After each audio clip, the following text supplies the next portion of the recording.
Hallo meine Lieben!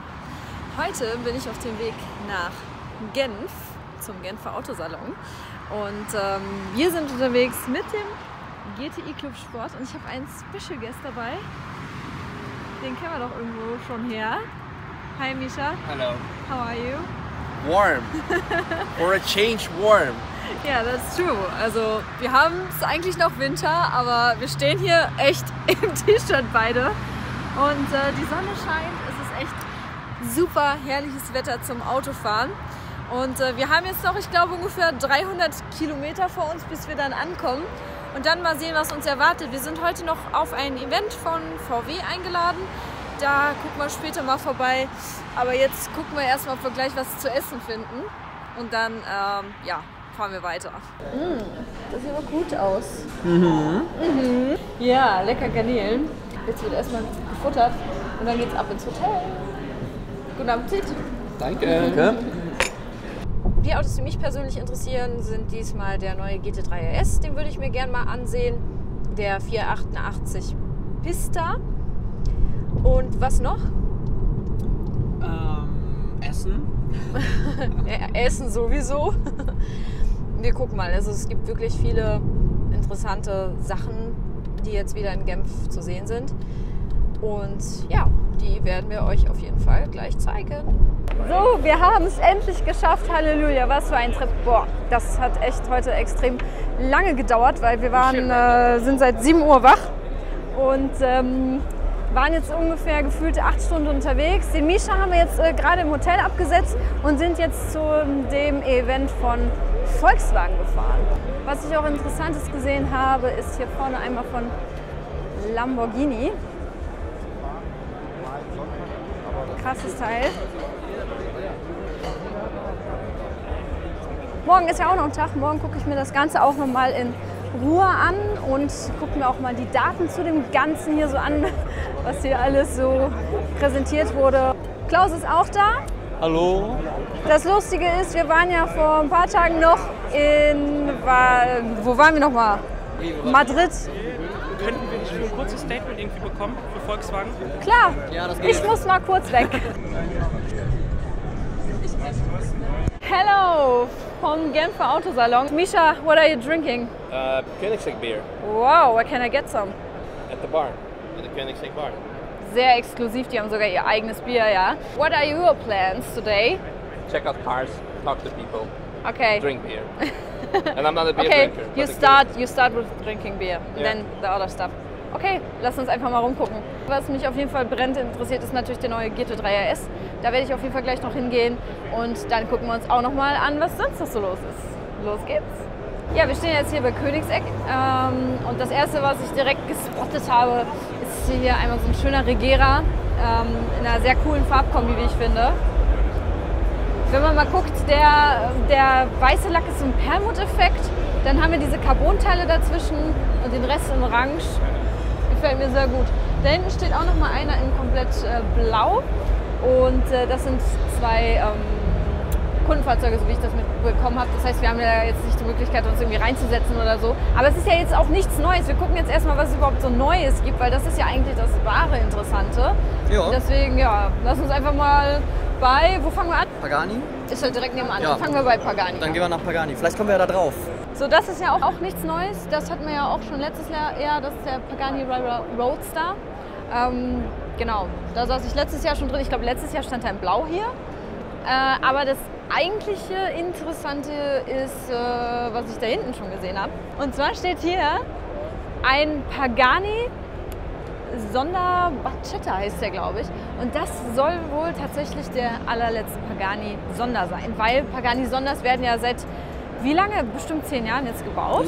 1771 wurde der erste gebaut und das soll jetzt angeblich der letzte sein. Ja, das soll angeblich der letzte sein.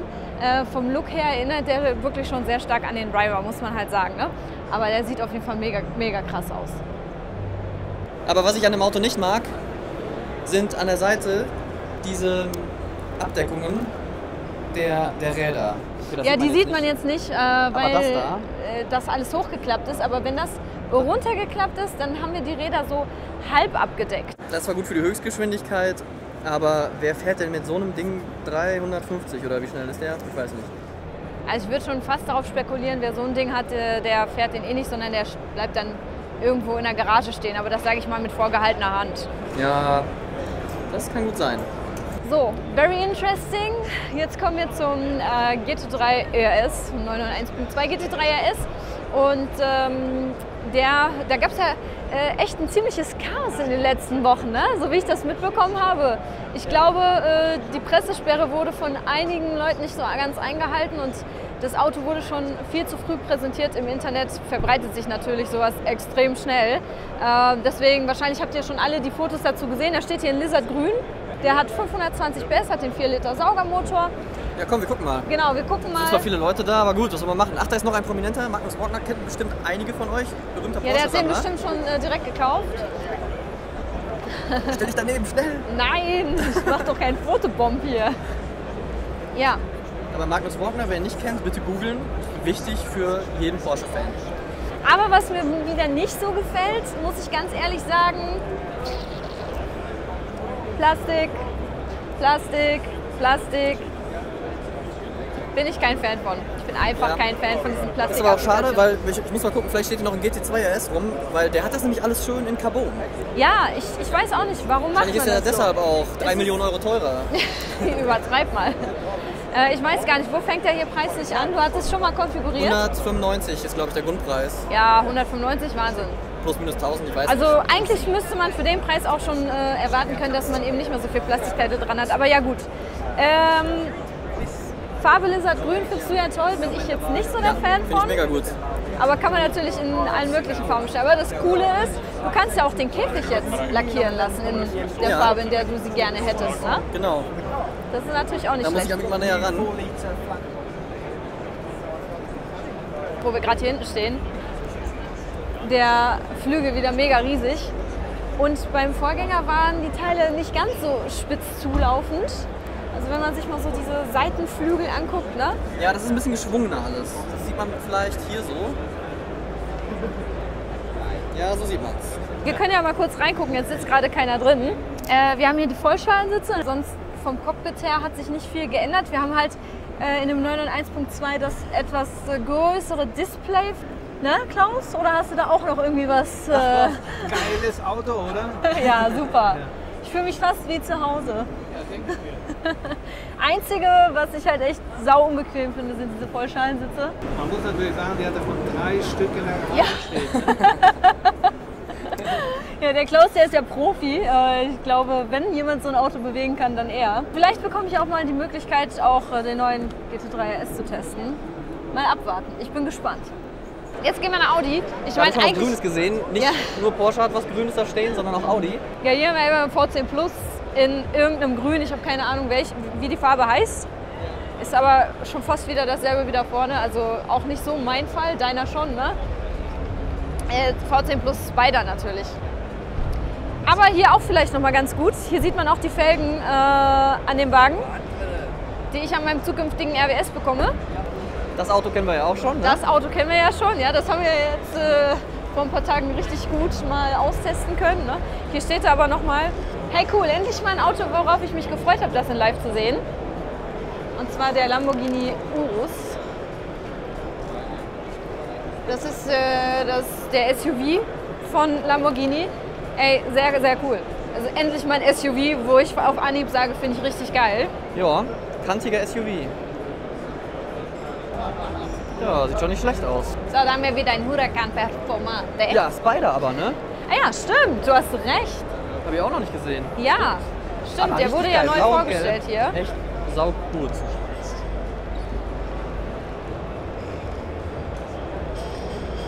Also das Blau gefällt mir sehr gut. Ja, finde ich auch sehr schön. Beim Performante ist leider immer das Problem mit diesen Italien-Flaggen unten an der Seite. Das beißt sich halt echt mit jeder anderen Farbe, wenn man kein Weiß, Rot oder Grün nimmt. Aber das Blau finde ich sehr, sehr geil. Ja, okay, mal abgesehen von der Flagge, aber den Rest mit den gelben Bremssätzen und dem gelben Interieur finde ich richtig gut. Ja, ich hätte einfach die Flagge einfach weggelassen. Okay, das ist natürlich das Zeichen vom Performante, kann man natürlich nicht Du kannst machen. natürlich auch eine Deutschland-Flagge oder erste FC Köln-Flagge drauf machen. Vorne ist der neue Chiron. Genau, der Chiron Sport, der ist also noch mal sportlicher als der eigentliche Chiron. Weil 1500 PS sind ja noch nicht genug.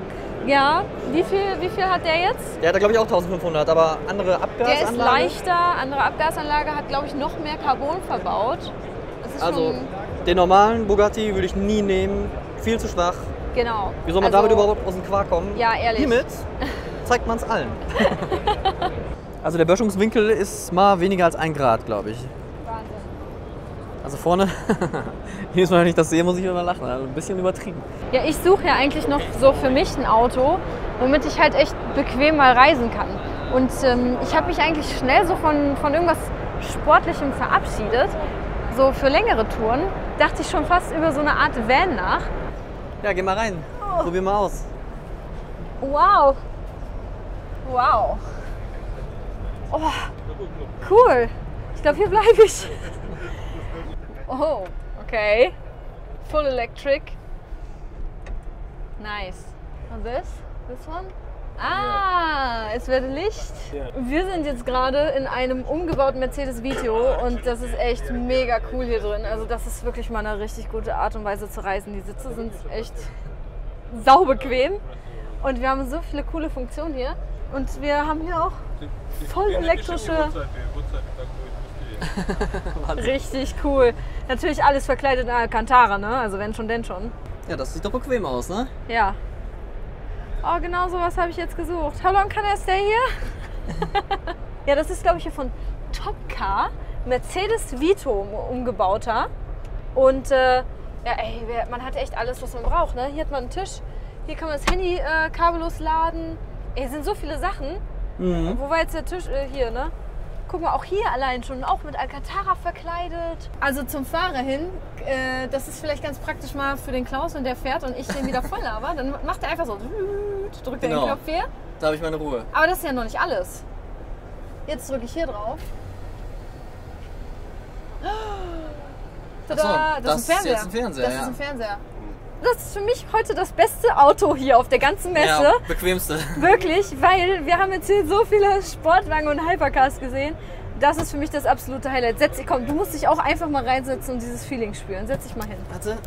Guck mal, jetzt kommt noch das Geheimfach. Das beste Fach von allem. And then right hand. Läuft, oder? Ja, guck dir die Eule an.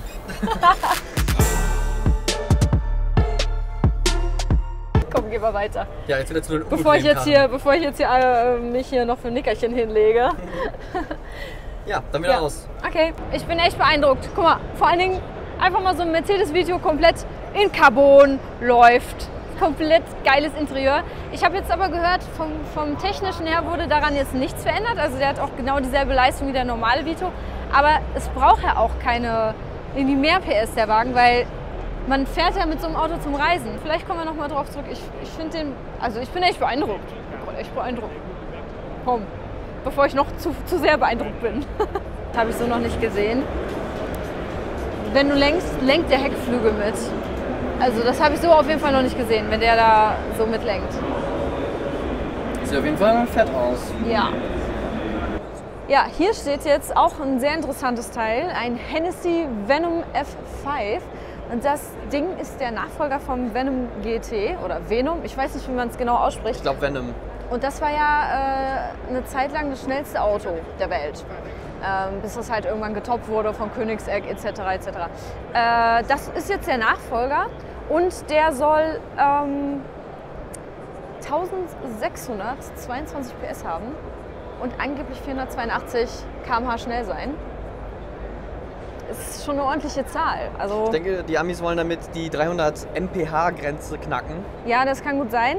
Wenn man sich das mal anguckt, sehr interessantes Teil. Also optisch erinnert mich der so ein bisschen an einen Mix von einem 918 Spider, von einem LaFerrari und hinten so mit diesen Endrohren von einem Pagani. Obwohl Pagani hat ja 4 Endrohre, glaube ich, ne? Der hat jetzt Ja, 2. hinten ist es aber auch so ein bisschen wie dieser Senvo da hinten, ne? Und Ja. vorne ist es mehr wie 918 Spider. Obwohl ich den optisch sehr, sehr cool finde, muss ich sagen. Weil es gibt hier so viele Hypercars, die hier rumstehen, die einfach so abnormal oder unnormal aussehen. Aber das ist so ein Auto, finde ich, wenn man den so auf der Straße sehen würde, der sieht echt sehr gut aus. Also so von der Linienführung her sehr, sehr gelungen. Oder was meinst du? Ja, finde ich richtig geil. Was Vor haben allen wir Dingen so? auch der Hubraum, 7 Liter, Biturbo V8. Ich glaube, es gibt kein Auto heutzutage, was noch mit einem 7-Liter-Motor gebaut wird. Ja, so die Produktion soll nächstes Jahr beginnen bei dem. Es soll nur erstmal 24 Stück gebaut 24, werden. glaub ich. Und das Auto kostet dann ca. 1,6 Millionen im Grundpreis. Dollar. 1,6 Millionen Dollar im Grundpreis. Ich würde den gerne mal hören, aber das ist natürlich ein Konzeptauto. Ich sehe auch, die Scheiben sind komplett schwarz. Ja, alle Scheiben sind komplett schwarz. Wahrscheinlich ist es auch noch nicht mal ein Interieur drin oder so. Aber es ist schon echt... Ich denke auch, es ist nur ein Modellauto. Ja. Kann man schlecht sagen. Also man kann auch nirgends mehr reingucken, auch in diese Gitter da, die sind alle zu. Aber was ich halt echt cool finde, ist so hinten diese Endrohr-Diffusor-Geschichte mit dem Heckflügel. Das hat irgendwie was. Also ich finde das cool. Ich finde es cool.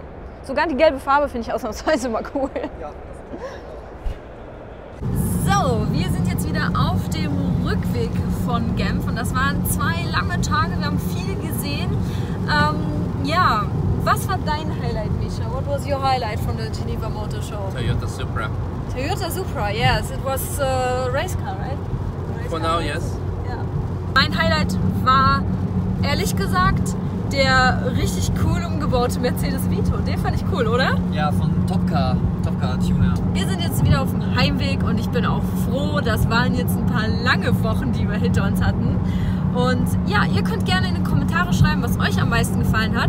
Und wenn ihr noch Fragen habt oder sowas, einfach drunter schreiben und wir sehen uns beim nächsten Mal. Tschüss! Tschüss!